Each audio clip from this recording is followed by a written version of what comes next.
Hello, everyone. I know most of us are probably tired and exhausted already, but we're almost at the final stretch of this 3-day conference, and these are also first time attending BB, and we appreciate the curiosity and energy that you've shown throughout, and we will do our best to make this talk interesting, even at this post-lunch energy dip. So, without further ado, let's start. So I'm Luis, and together with my security researcher, Rick and Lovely, we are from GData AV Lab from Manila office, and we are a subsidiary of GData Cyber Defense AG. And today we're going to talk about Emmenhtal Loader. So Emmenhtal Loader is likely distributed, sorry, so it's likely distributed early last year at probably August, and it was first opened into public by our colleagues from Orange Cyber Defense. So a quick shout out to Orange Cyber Defense if anyone from them is here.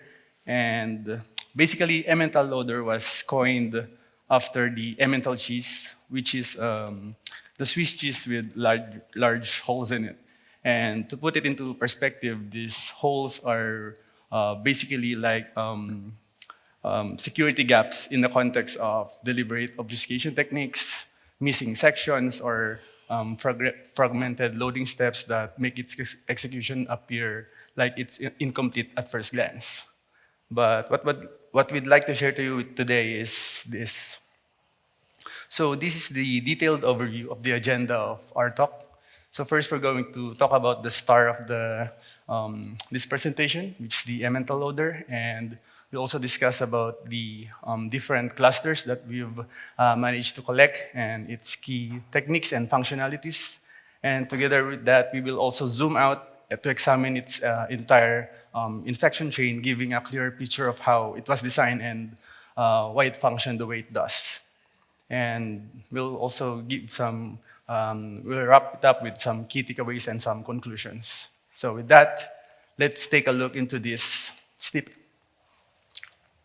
So you'll see this basic command line, like it's basically a PowerShell command that invokes expression of mshta.exe and main1. So it sounds very common. So first, let's take a look at these two components, the mshta and the main1. So first, the MSHTA, which stands for Microsoft HTML application, basically, it's a sign Windows library. So it's a LOLBAS or a LOLBin. And it runs under the HTA trust model, wherein it runs with application-like privileges compared with browser-like. So you can basically run HTA and HTML applications with the power of elevating the use of other monikers such as JavaScript, VBScript, or even PowerShell, unlike a browser, right? And then it also accepts more flexible inputs such as local files, URLs, and other inline monikers, like I've mentioned, JavaScript and VBScript and PowerShell.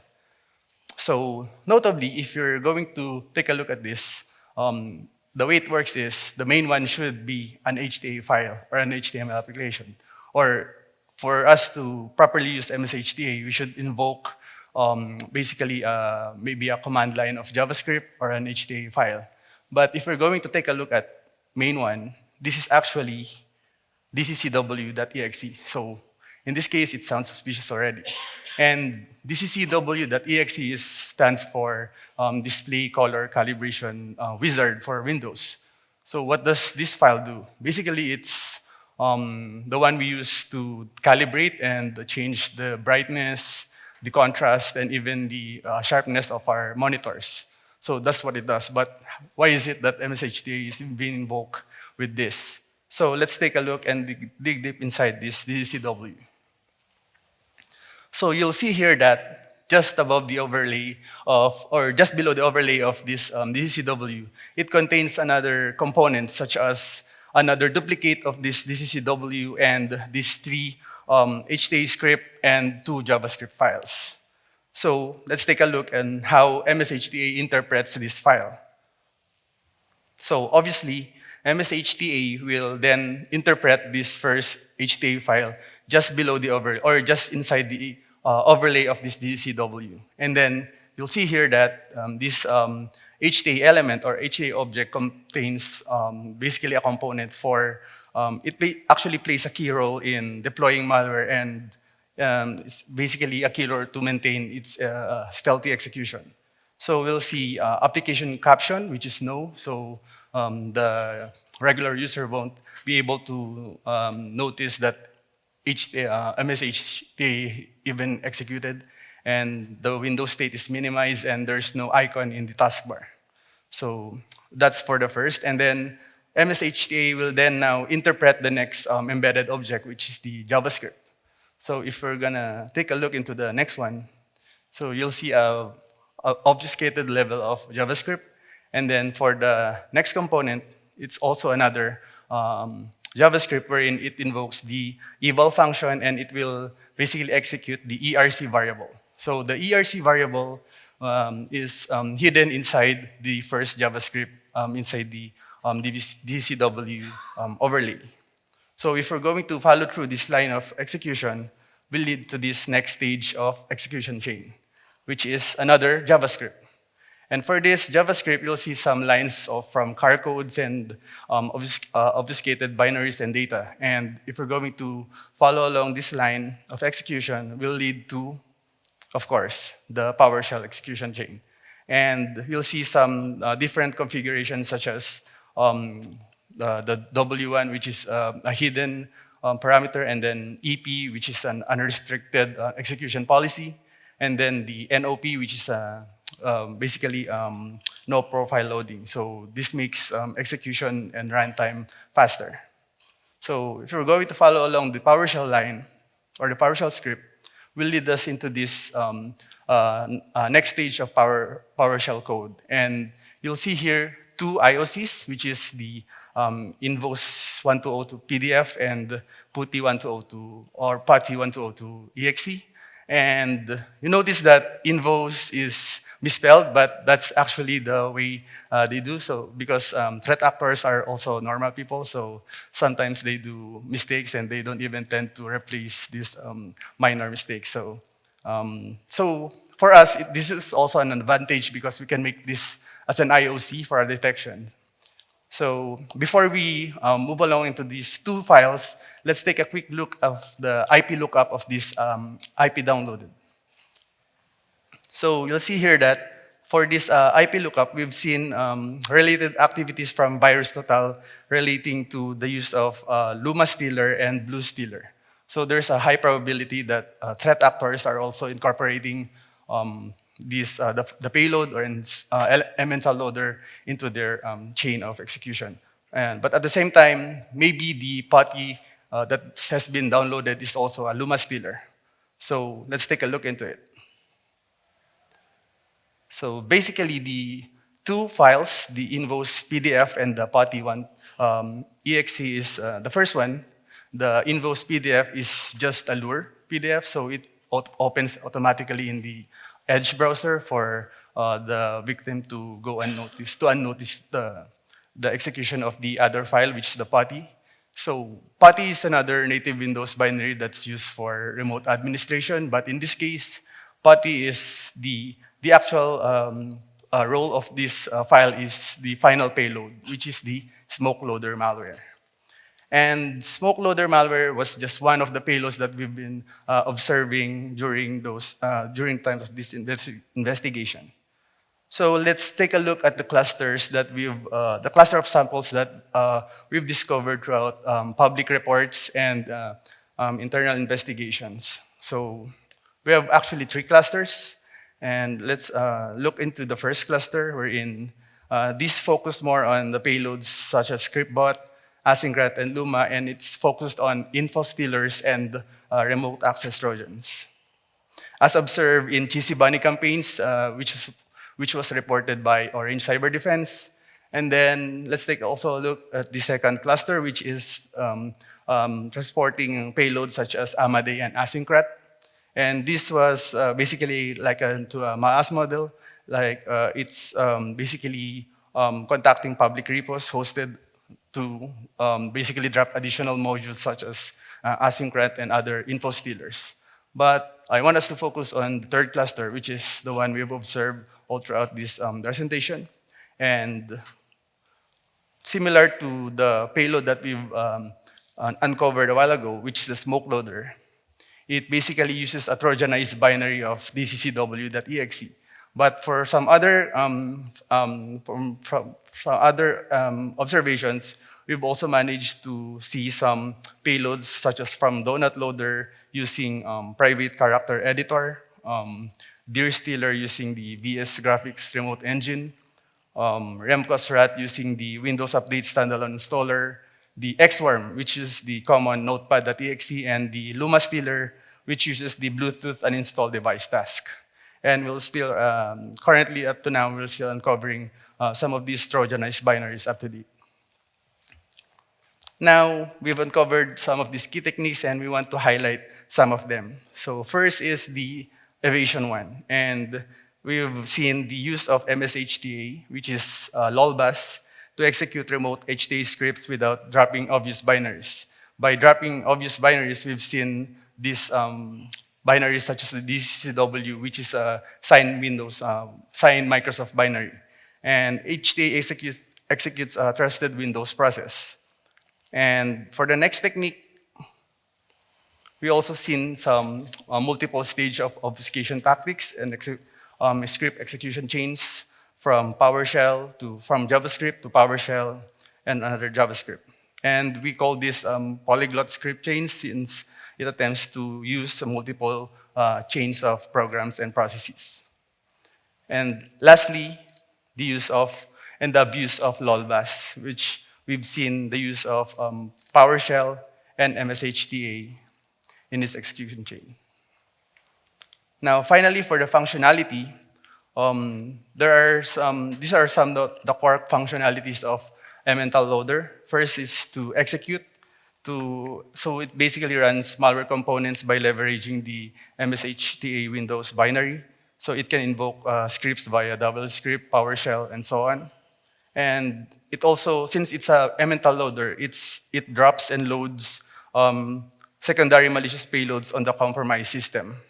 And lastly, from the cluster that we've also discovered from some public reports, we've also noticed some contacting of attacker infrastructure such as WebDub, GitHub, and CDN domains to fetch next stage payloads dynamically.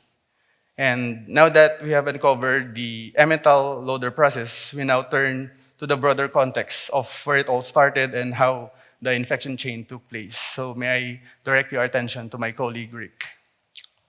Thank you, Luis. Good afternoon, everyone. Please bear with us. We're almost there. Now that we've seen the inner workings of Emmenhtal, let's take a step back and ask about how it all began.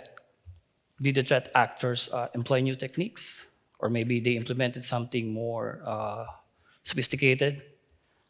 As they exploit in an OS maybe? Or is it just something simple but somehow still effective? Let me walk you through the early stages of this campaign to have an understanding of how it all started. This is the whole infection chain of this campaign. To explain it briefly, it starts with an archive attached to a phishing email. When extracted, it contains a LOR PDF file and a URL shortcut file, wherein when opened, it will download a link from a file server.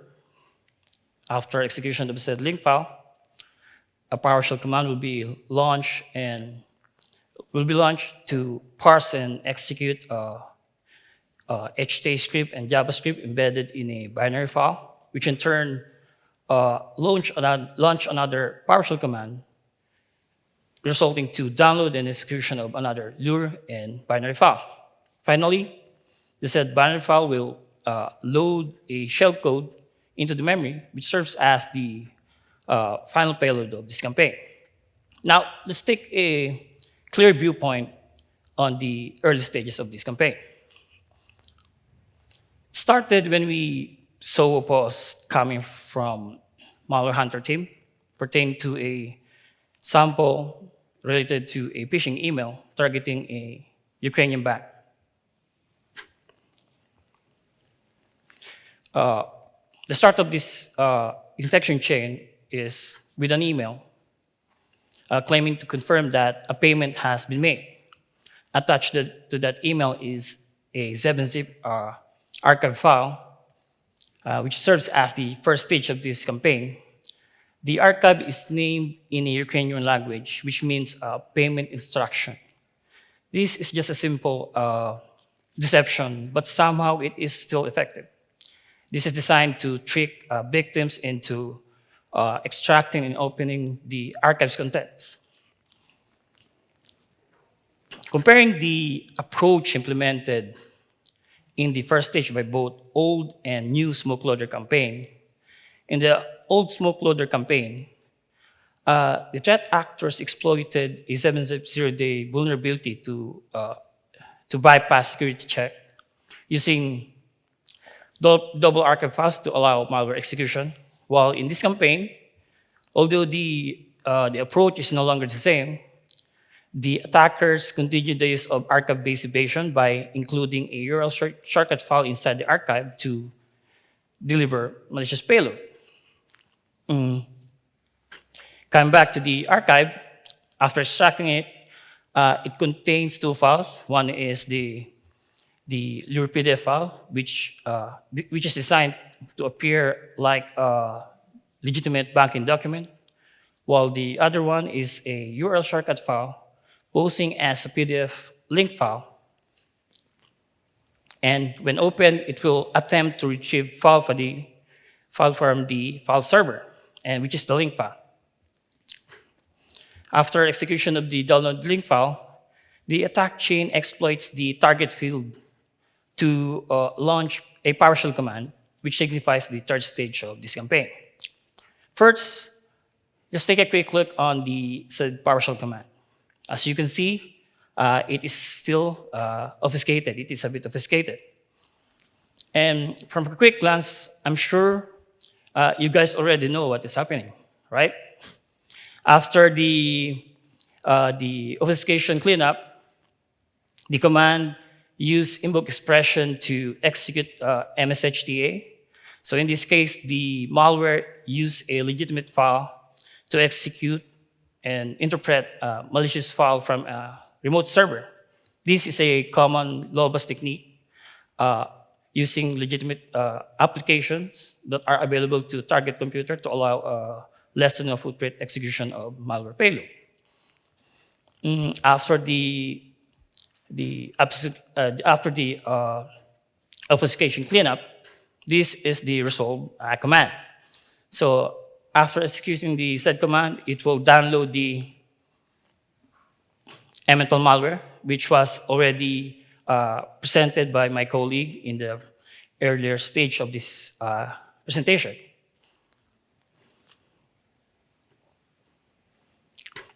Emmenhtal Loader is an enabler which delivered multiple known malware from last year till this year. It is not tied to one malware family, but rather it acts as a flexible MaaS delivery backbone, distributing infostealers, rats, and modular loaders across the multiple operators. Loaders are no longer just simple loaders. They matured into a fully monetized modular ecosystem operating under MaaS model. Emmenhtal isn't just a loader. It's an ecosystem enabler. Its stealth, modularity, and as a model, it makes it one of the silent forces defining how new malware campaigns are launched and scaled. The rise of MaaS transformed the cybercrime ecosystem into a highly collaborative, service-driven economy. Threat actors are no longer operating in isolation. Instead, they leverage on shared infrastructure, outsource capabilities to scale attacks with unprecedented efficiency. This multi-actor collaboration actually blurs the attribution.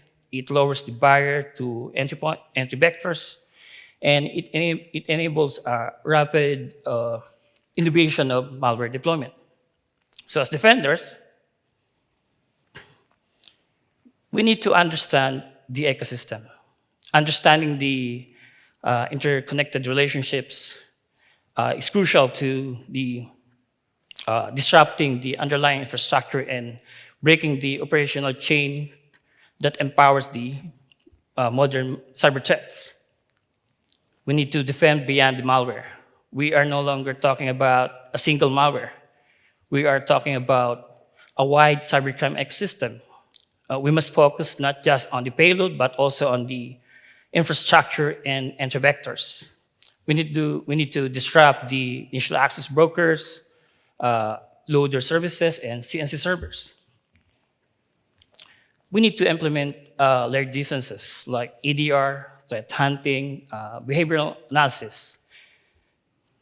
The bottom line is Emmenhtal reminds us that the real threat isn't just the malware, it's the ecosystem behind it. So let's break the chain, disrupt the model, and take control. These are the references that help us on our research. This concludes our presentation. Thank you. Thank you, guys.